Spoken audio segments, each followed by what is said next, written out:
আসসালামু আলাইকুম। এখন আমি জাম্বুরা মাখাবো।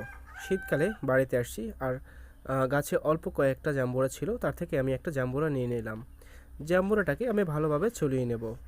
জাম্বুরা বানানো আমার কাছে খুব পছন্দনীয়। এটা অনেকেই পছন্দ করে। জানি না আমি যেভাবে বানাচ্ছি আপনারা এভাবে বানান কিনা, তবে আমি আমার মতো করে বানাচ্ছি এবং এটা আমার কাছে ভীষণ পছন্দনীয়। জাম্বুরাটাকে আমি ভালোভাবে ছলিয়ে নিচ্ছি। শীতকালে বেশ কিছু খাবার পাওয়া যায়, তার যেমন চালতা, জাম্বুরা, আমলকি, জলপাই। এগুলো আমার ভীষণ পছন্দ। সবসময় আমি এগুলো বানাই খাই আর কি। তো এখন আমার জাম্বুরা ছিলানো হয়ে গেছে অলরেডি। এখানে আমি গুঁড়ো মরিচ নিচ্ছি কিছু পরিমাণে, তারপর নিচ্ছি লবণ, তারপরে আমি কিছু সরিষার তেল নিয়ে নিচ্ছি। এখন একটু কাঁচামরিচও নিয়ে নিচ্ছি।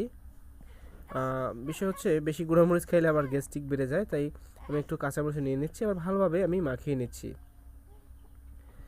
সত্যি বলতে এই ধরনের জাম্বুরা মাখানো খুব সুস্বাদু হয়। তো আমি এখন একটু খেয়ে দেখবো। বাহ, চমৎকার!